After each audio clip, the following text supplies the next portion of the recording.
starting over. These guidelines can help us place the shape in the right spot.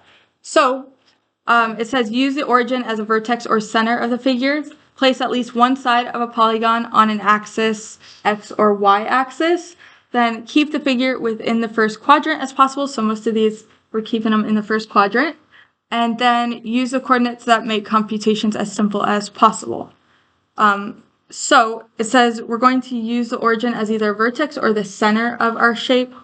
Let me zoom in here. Actually, I might turn off one of the lights because I want to see.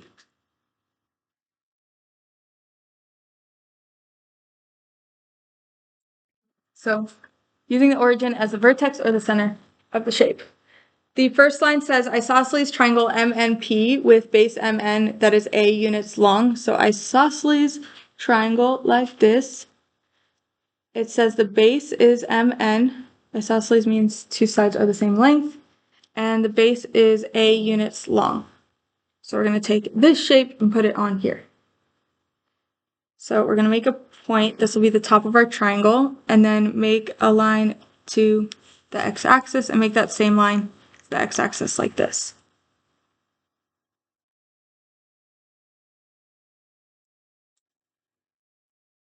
So MN is a base. So that means point P would be up here because it says triangle MNP. These two lines are the same length. And it says that the base is A units long.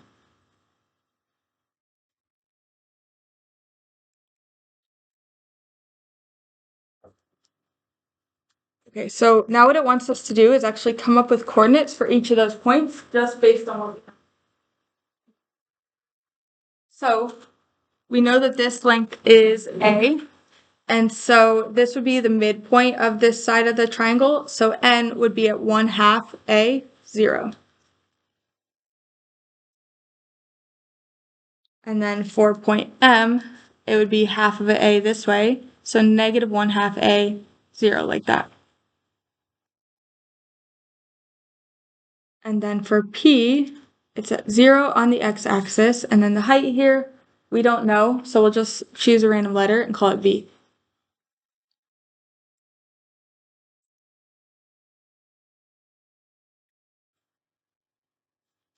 Okay. And on testing, you wouldn't really have to like draw all this out and like label all the points, but the drawing it helps you tie together all the concepts. So if there's a question about this, you know how it works. So number 2, it says isosceles right triangle PRQ. So isosceles right triangle, hypotenuse PR, and legs that are B units long. So on here, this time we're going to use the origin as one of the points of our triangle.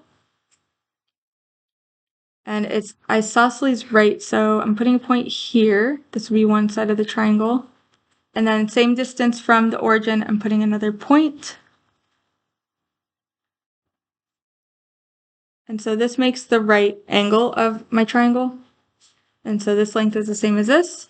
And then connecting the dots here, P and R. Thank you. As I said, hypotenuse PR, so that's why I labeled that. It says the legs of the isosceles triangle are B units long. So B units is the length of this. Okay, so now I need to assign coordinates. So for Q, it's easy because it's at the origin, it's just 0, 0. For point R, let's go here. This length is B, so this would be at B, 0. And then for P, it's at 0, B, because again, this length is B. And then what happens here, which is interesting, is you can use these coordinates, which aren't even all numbers, to find things like slope. So if we were to find the slope of this line PR, we could use the equation m equals y2 minus y1 over x2 minus x1.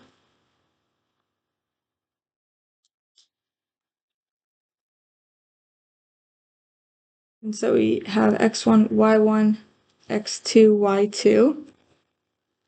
Plug it into the equation for slope, we get 0 minus b over b minus 0. Negative b over b, which just equals negative 1. So the slope of this line, even though I don't have all numbers there, I can still find the slope, which is -1. You can also find the distance between points and stuff too. Okay, next example. Okay, it says equilateral triangle TUB with sides that are C units long. So I'm going to use the origin again as one of the points. This will be point T. And it says equilateral, so I'm trying to make all the sides the same length.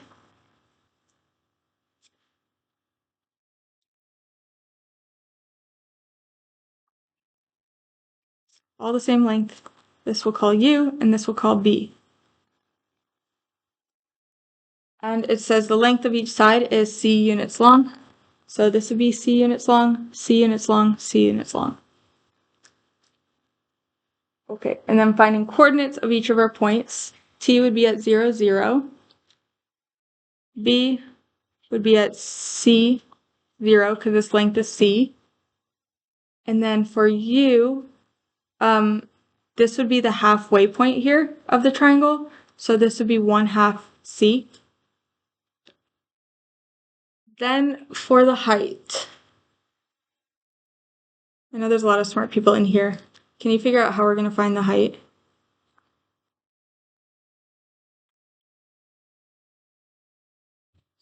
You got it, Calvin?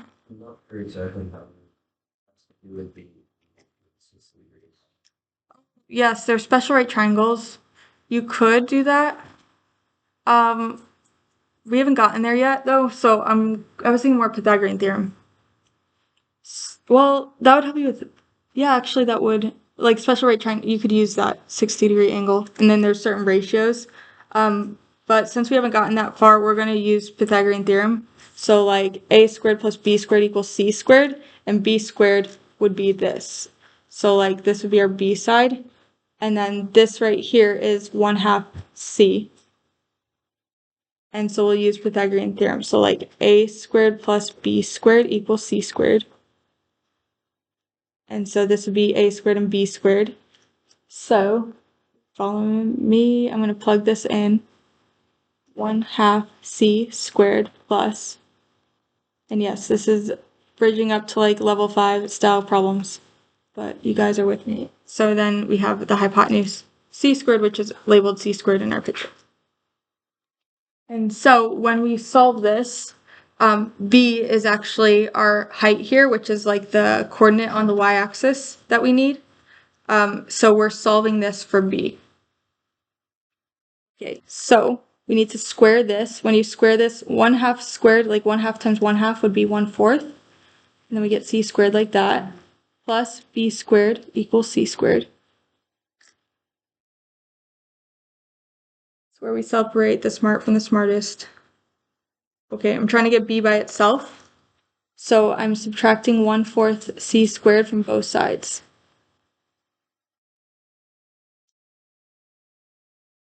And then I get b squared equals, and then c squared minus 1/4 c squared would leave me with 3/4 c squared.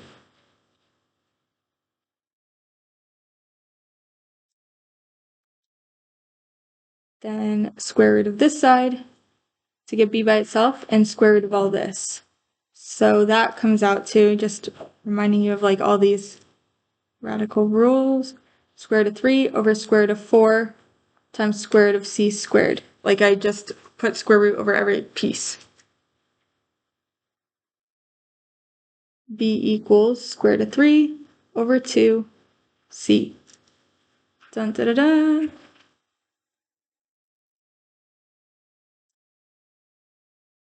And so this is square root of 3 over 2 c.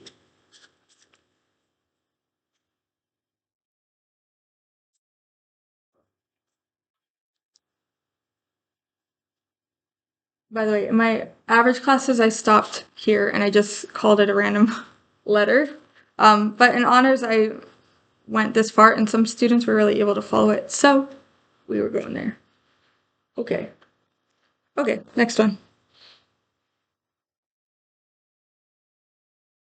Okay, over here it says right triangle ABC with one leg twice as long as the other. So we're gonna use this here.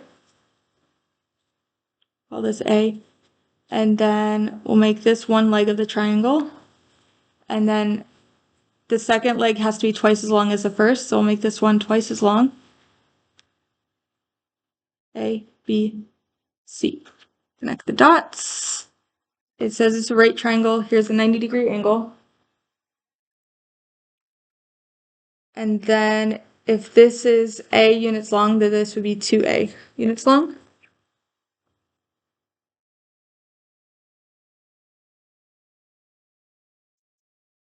Okay, and then we are assigning coordinates. So for A, it would just be at 0, 0. C, 2A, 0. And B, it would be at 0A. And so using those numbers again, you could find slope y2 minus y1 over x2 minus x1. x1, y1, x2, y2, 0 minus a over 2a minus 0, negative a over 2a. This cancels, you're left with negative 1/2 for the slope. Now we're smart. Okay, we're not doing these bottom two, we're gonna flip to the next page. I'm just gonna stop my recording.